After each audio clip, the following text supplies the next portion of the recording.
ഞാനിപ്പോൾ 2 years ആയിട്ട് ജിമ്മിൽ പോകാൻ തുടങ്ങിയിട്ട്. ആദ്യത്തെ സമയത്തൊക്കെ ഞാൻ എൻ്റെ ഇമ്പ്രൂവ്മെൻറ്റ് കണ്ടിട്ട് എൻ്റെ ഫ്രണ്ട്സൊക്കെ ഇൻസ്പയർ ആയിട്ട് ഓരും ജിമ്മിൽ ജോയിൻ ചെയ്തിനി. ഞാൻ അവർക്കൊക്കെ ഇത് ട്രെയിൻ ചെയ്ത് പറഞ്ഞു കൊടുത്തിനി എന്താ ചെയ്യേണ്ടത്, എങ്ങനെ ചെയ്യേണ്ടതെന്നൊക്കെ. ഓരോ ഭാഗത്തുനിന്ന് ഒരു ഇമ്പ്രൂവ്മെൻറ്റ് കണ്ടപ്പോഴാണ് എനിക്കിതിൽ എന്തോ ഒരു കഴിവുണ്ട് തോന്നിയത്. അങ്ങനെ കുറേ അക്കാഡമികൾ കണ്ടിനി. ഞാൻ എല്ലാത്തിലും കോൺടാക്ട് ചെയ്തപ്പോൾ എനിക്ക് ഗ്രീൻസ് ആണൊന്നും പാടി ജെന്യുവിനായിട്ട് തോന്നിയത്.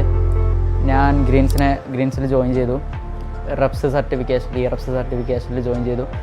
ആൻഡ് ഇവിടുത്തെ എക്സ്പീരിയൻസ് എങ്ങനെ ഉണ്ടായെന്ന് വെച്ചാൽ ഞാൻ ഭയങ്കര ഷൈ ആയിരുന്നു. ലൈക്ക് ആൾക്കാരോട് സംസാരിക്കാനും പെരുമാറാനൊക്കെ ഞാൻ ഭയങ്കര ഷൈ ആയിരുന്നു. ബട്ട് പിന്നെ എനിക്കുണ്ടായിരുന്ന എക്സ്പീരിയൻസ് വെച്ച് നോക്കുകയാണെന്നുണ്ടെങ്കിൽ എൻ്റെ അടുത്ത് നല്ല ഇമ്പ്രൂവ്മെൻ്റ് ഉണ്ട്. ലൈക്ക് ഞാനിപ്പോൾ ആൾക്കാരോട് സംസാരിക്കുന്ന രീതി, അതേപോലെ തന്നെ പെരുമാറുന്ന രീതിയിലൊക്കെ നല്ല വ്യത്യാസം വന്നിട്ടുണ്ട്. ഗ്രീൻ ഫിറ്റ്നസ് തന്നെ അപ്പോയിൻമെൻറ്റ് കിട്ടിയിട്ടുണ്ട്. ഒരു ജോബ് ഓപ്പർച്യൂണിറ്റി വന്നിട്ടുണ്ട്. ഞാനത് അക്സെപ്റ്റ് ചെയ്തിട്ടുണ്ട്.